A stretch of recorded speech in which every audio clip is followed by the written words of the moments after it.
right, you guys, so the Emmy nominations came up the other day, and I'm not sure if it's because of everything else that is going on in the United States today, but Black people had quite a bit of showing in the Emmy nominations this year. They said somewhere around 35% of the nominations that were out there were Black folks, okay? And so I'm glad to hear that, because we have talent and we are out there and we are working and we on this damn TV and we deserve recognition like everybody else. People can say all they want, that the Emmys, the Oscars, the Tonys don't matter, that they don't, they want to get recognized by their own people. But the Emmys, the Grammys, and the Oscars and the Tonys are the epitome of being recognized in your field, and people are very excited when they are nominated. Even Spike Lee, okay, when he got nominated for Black Klansman, was that what it was? I think it was. He finally won. Oh my God, the excitement that was there. So, people want to be recognized, you guys, and there's nothing wrong with that. So this is kind of the rundown that we got here. Of the 102 acting nominations in the series, limited series, and TV movie fields, Black performers secured 35 nominations. There were 3 Black people that were nominated for animation voiceover performances. Half of the 10 short film acting nominations are Black as well. 11 of the 34 lead acting nominees are Black, and those names are names that you're familiar with: Tracee Ellis Ross, Kerry Washington, Don Cheadle, Anthony Anderson, Regina King, Issa Rae, and that list goes on and on. There's been some that have received nominations for directing. One of those names that you might know is Tiffany Haddish, okay, for her stand-up routine.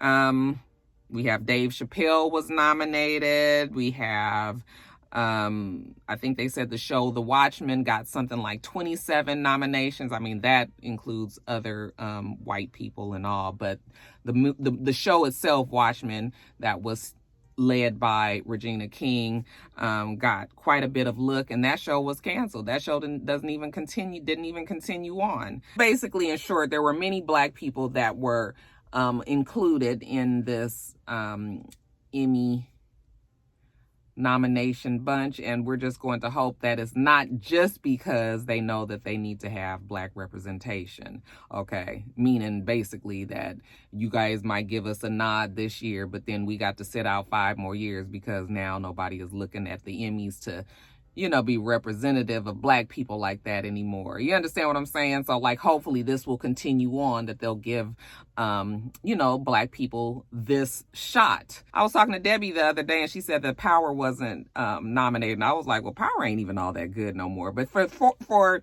past years, past seasons of Power, I was surprised that, at least Omar, what the boy name is? Omari Hardwick wasn't nominated, because I thought that he did a great job in the previous. He did a great job the whole time, but I don't believe the show was like Emmy. Definitely not this last year was Emmy worthy. I don't think so. But, former years, like I said, I've never seen Power's name even added to one nomination on the Emmys. I was like, maybe they don't even try to submit for the Emmys. Maybe that's just something that they're not shooting for. I don't know. But anyway, congratulations to all of the actors and the producers and the directors and the writers and the, everybody else that actually got a chance at being nominated and being looked at.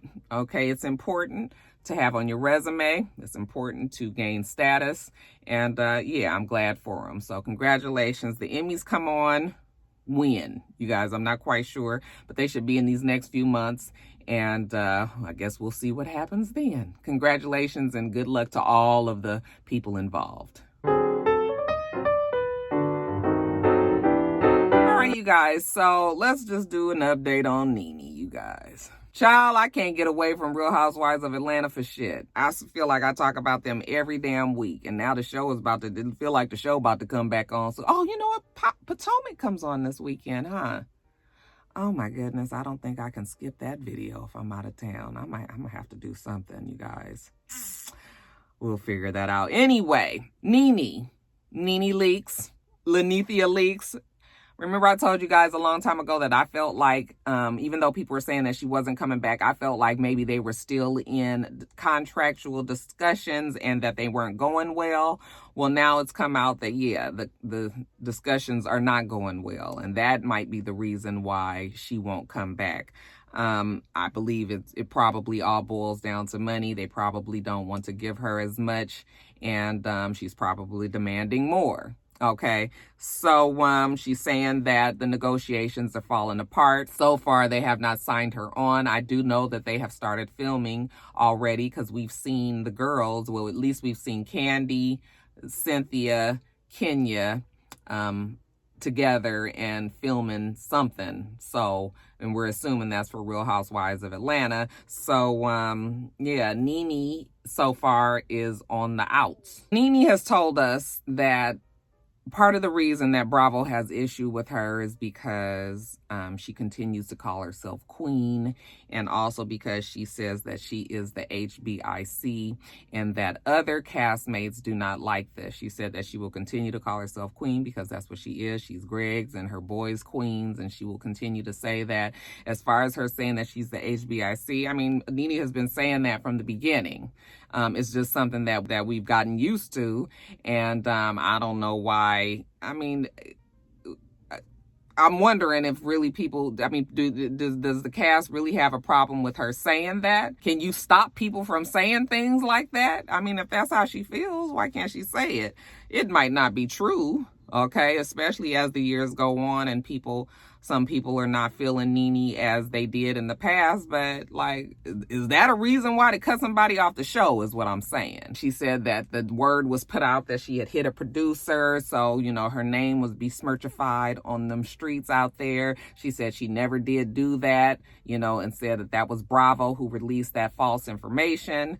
And then that the girls, I guess, had perpetuated that story by, you know, making this whole closet gate situation that never made really much sense anyway. She said that the producers were also upset with her way that she acted at the reunion, the fact that she closed her computer and did not participate in any of the rest of the reunion. She's saying that she's being punished for that. And she can't understand why she's getting in trouble about the computer situation, considering Kim Zolciak quit in the middle of a reunion and then went on to get her own show. It just sounds like NeNe's problem still with Bravo is the fact that they will not give her own show. She had to go to the E! Network to get her show that she has coming up. I told you guys about the battling of the stylists. And I think she's just kind of salty about that. I feel like she feels like Bravo owes her that, considering that she brought that brand to where it is. Evidently, Bravo had offered her $100,000 to develop a show, but in the past, see, I think that she was supposed to do a show in the past with Bravo, Roads to Riches or something like that. They were going to give her $1 million to develop that show. Okay. So now she feels like they're lowballing her and that they are disrespectful in their lowballing. She said, you know, she compares the way that she's being treated by Bravo to the way that Monique was treated with Netflix.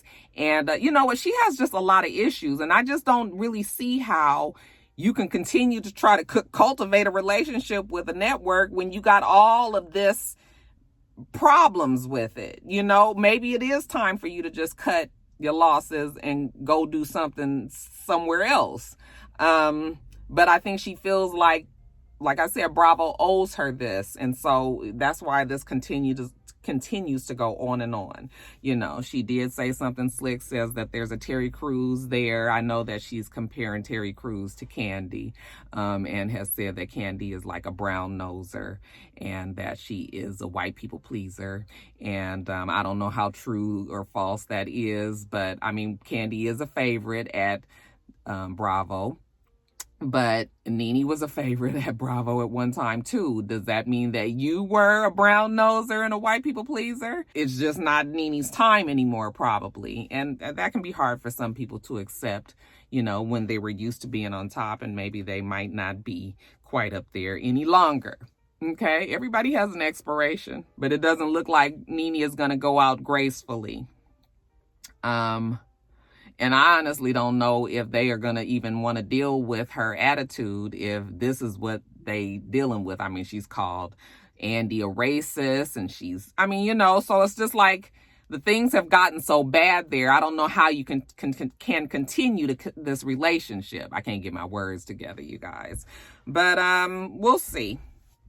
I just feel like if NeNe will be on the Real Housewives of Atlanta, then she will have a very limited role. I don't see it being a major peach holder like she had been before, because it's just too much water under the bridge now, y'all.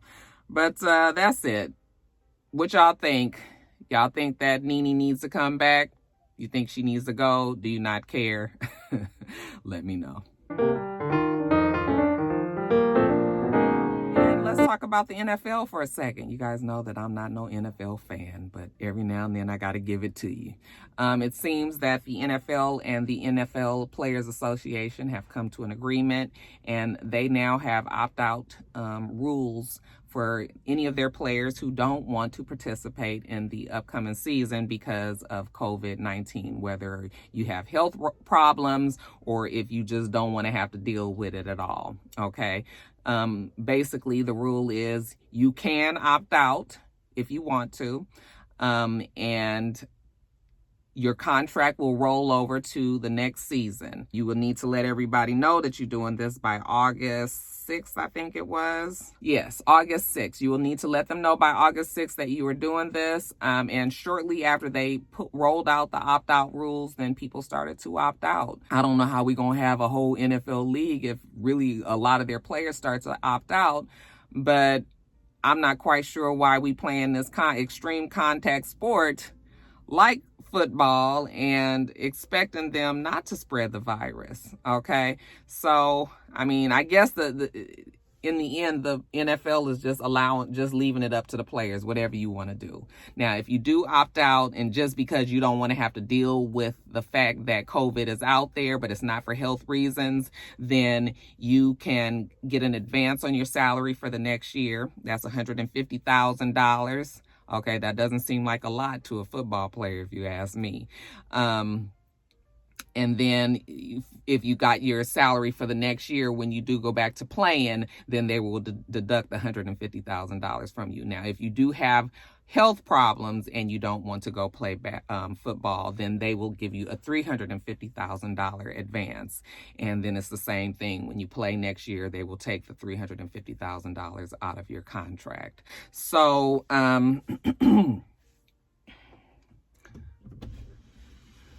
there have already been a number of players that have dropped out, and they're expecting more to come. Like I said, they have until August 6th to do this. So people are going to be deciding, I'm sure, over this weekend what they're going to do. I'm really wondering how the new NFL season is going to go.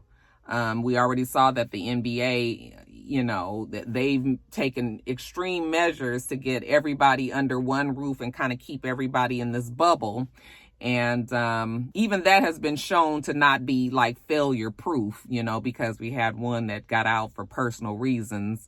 And then he was shown at the Magic City strip club out here in Atlanta. Just stupid, you guys, just stupid. So we'll see what happens with the NFL and really many other sports that are trying to make a comeback. You know, it's going to be very difficult for them to do that with coronavirus still raging out there.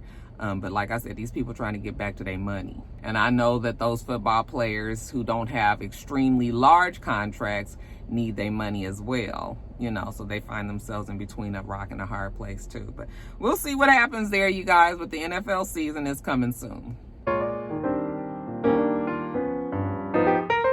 Guys were happy. I saw that Messy Miles had posted how excited he was about the fact that Netflix will be uploading many of the Black shows that were popular in the 90s.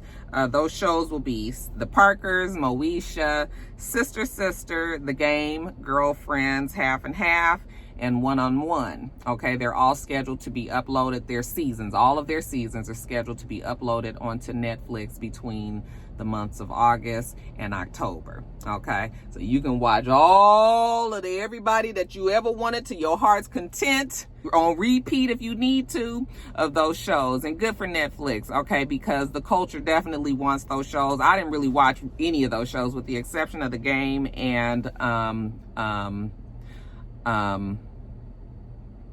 what am I trying to say? The Game and Girlfriends, and every now and then the Parkers, but the rest of those shows I didn't watch regularly. Okay, I just think I was a little bit older and just didn't watch them. But I know for everybody that's in that early 30s, mid 30s age, like these are your shows. People will be excited to see those shows. So they did a cute little promo video for it where they got a lot of the actors from the shows to talk about the shows being uploaded onto Netflix, and good for them, because like I said, the culture wants it, and the culture gets it. So I'm sure plenty of you guys will be scheduling time to sit down and watch season after season of all these shows, and good for you. And I'm sure that those people that were on those shows are probably getting a good little bit of money. I'm sure that they're getting a little deal out of this, because this is now well, I wonder how that works into their contract, because is that considered, that's not considered syndication, but it is something that's available over and over and over again. So yeah, I would hope anyway, I'm not going to assume, but I would hope that, this will be a little bit of extra cash for some of these folks' pocket, because I know that some of these folks might need it. So congratulations to them. Which one of those shows was your favorite? Y'all let me know what you're going to be sitting down and watching 8 hours of. And then lastly, in quickies, it seems that Tracy Morgan and his wife of almost 5 years, Megan Wallivers, they have decided to call it quits, and they have filed for divorce. They married just a little over a year after Tracy Morgan's accident that he had with Walmart. Remember, he got that huge settlement from that. I don't know if these two knew each other before that, but they did get married after that. And I guess Smith decided that she can't do it anymore. They have a child together, I believe, almost 5-year-old child, a daughter, I believe. But that is it. But hopefully that this divorce will be amicable. It's too bad though, because I remember Tracy saying how much he loved his wife and how much she had helped him get through the depression of that accident and all. But like many other marriages, it's just time to pull the plug on that. Okay. And speaking of divorces, remember I told you guys about Dr. Dre. His wife Nicole had filed for divorce after they had been married I think 22, 23 years, somewhere in there. And remember when she filed, she said that there was no prenup, and everybody was like, cha-ching. She is about to get half of his billion-dollar empire. Okay, well, Dr. Dre was like, hold up, wait a minute, let me put some boom in. Slow your roll, baby girl. I don't know how she forgot this, but Dr. Dre was like, oh no, there is a prenup. She just didn't mention it when she filed for divorce. Okay, they're saying that sources said that she actually told TMZ that, or sources are saying that her sources said that they told TMZ that there was no prenup. But Dr. Dre is saying, yes, there is indeed a prenup. And I don't, I guess I would hope that it would have been. He is going to ask the court to stick to the terms within that prenup. He said he has no problem paying spousal support to her. Because you guys told me that you believe that she was a lawyer. Even though she was a lawyer, she was not working in that capacity. So she's going to need some income, and he said he's fine with giving her spousal support. But as far as trying to split everything down the middle, I don't think so. Their kids are grown and gone, so they don't have to even deal with child support. So the issue is this prenup and whether or not it is going to hold up in court. Okay, but like I said, I would hope that Dr. Dre, with all that he was worth, okay, something over $800 million, I would hope that, that he did have a prenup, something there that was going to protect him and then be fair to his wife as well. So we'll see what happens there. But yeah, you guys, there's a lot of divorces happening. Y'all think it got anything to do with this Rona? People starting to realize that they don't really like their spouse when they got to spend so much time with them. Prayers up for Markie. Okay, you guys know, famed rapper and beatbox extraordinaire. Okay, he is in the hospital. They said that he's been in the hospital for quite some time, for many, many weeks, and that he is battling complications of his type 2 diabetes. They said it doesn't have anything to do with coronavirus, but he had been having issues with diabetes, and he's been in there for some time. So you guys remember that Biz Markie used to be really, really big. I know that he lost a lot of weight. I think about over 100 pounds, like 150 pounds. And I'm sure that that had to do with the fact that his health was declining. And the doctors probably was like, you're going to die unless you do something about this. So he did lose the weight. However, that diabetes is tough, you guys. It is rough on your body. And I'm hoping that we don't hear stories about him having to get things amputated, because that's a long time to be in the hospital because of diabetes. So it leads me to think that there's other things that's going on. They haven't been specific, but they did make sure that they let people know that it didn't have anything to do with coronavirus. So prayers up for Biz Markie. Hopefully he makes a recovery as speedy as he can. It looks like they are going to postpone Tamar's show, Get Your Life. Okay, she finally was able to get through to WeTV that things are not okay. Okay, and I guess WeTV realized that it was not going to be in the best taste for them to release this show with her trying to kill herself, now being in the hospital or in some sort of facility trying to battle her depression and other things that's going on in her life. So they have put the show on hold. Toni Braxton finally did post, didn't say anything specific about Tamar, but she did post a picture and said that sisters are everything. And it was a picture of her with all of her sisters, Tamar standing right next to her. Her sisters chimed in the comments and, supported the fact that she had posted that. Like I said, it sounds like it's a lot that goes on in their family. But I mean, even when you fight with your siblings, you ultimately do still love them, even if you don't really like them all that much. I'm just hoping that maybe this thing that happened with Tamar will open them up to maybe really trying to figure out what it is that the problem is between all of them, and maybe they can come to some resolution there. But yeah, at least it'll be the pressure of that show being out and Tamar being so unhappy. Maybe at least that'll be gone, and maybe that will help Tamar in her recovery as well. So prayers up for her. Hopefully she's getting better. And then O Magazine, the magazine that Oprah started some 20 years ago, and she has been on every single cover.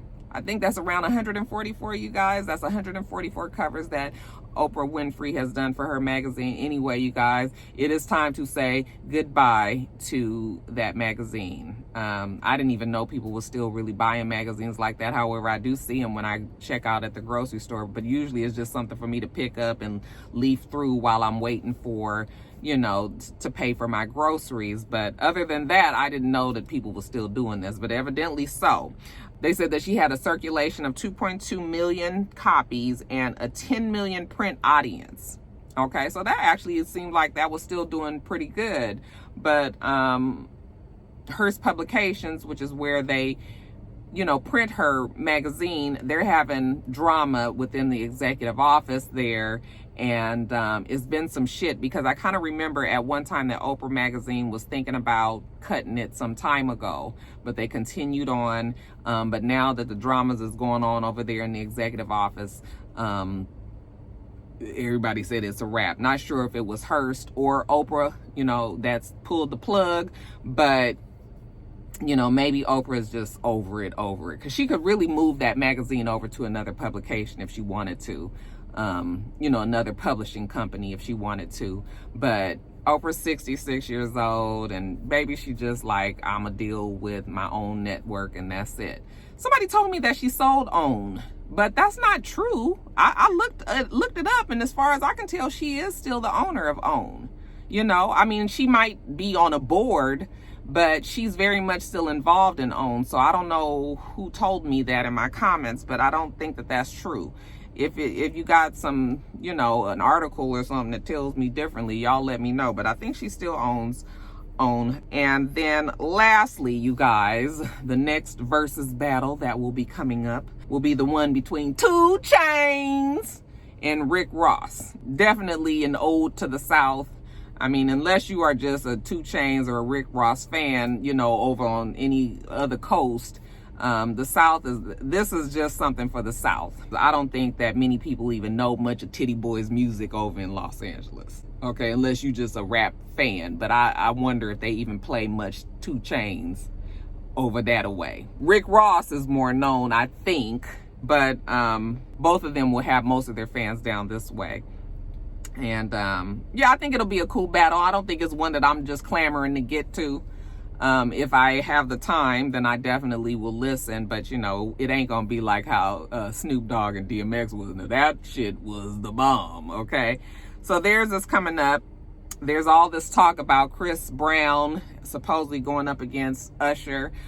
I guess I'm the only one that thinks that that's not the best matchup. I feel like Usher is too old to go against Chris Brown. Okay, which is when I think about Confessions, I don't think about Chris Brown's music out. I mean, he might have just been coming out when Confessions was good into what was going on there. Like, I don't know. I just feel like I don't know who Usher would go against, but I would want Chris Brown to go against somebody that was more of his age group. Chris Brown does have way more music, but I don't feel like Usher couldn't go up against Chris Brown, but because we're just doing 20 rounds, right? And Usher has 20 songs for sure that he could put up against Chris Brown. It's just that I just don't like the matchup. But everybody else was saying that's who he should go against and all that. And I was just like, I don't know about that. I don't know about that. And then we got to remember that this is not a competition. This is just a celebration. But we want to compare the music of the time. And people keep forgetting that we're not getting out here to say who won, even though we do that. But it's more supposed to just be about, again, for the culture, people that want to hear good music and sit down and have a good time and reminisce about things that we used to love, in the past, music of the past. So we'll see what goes. Who you guys think that would be a better match between Usher? Who could Usher go up against if he didn't do Chris Brown? Who could he go up against? And who could Chris Brown go up against if he didn't go up against Usher? We got Trey Songz, we got... Who else, child? I can't even think of no male single R&B. I mean, I guess you could throw in the Genuines, but that's like no.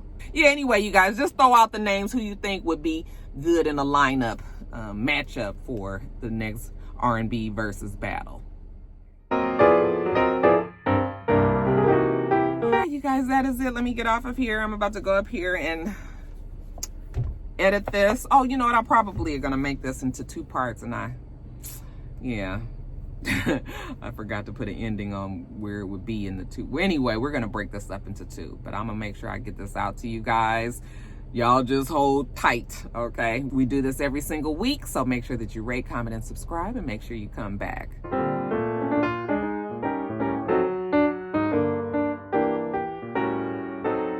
Until next time, Roxstars. Bye.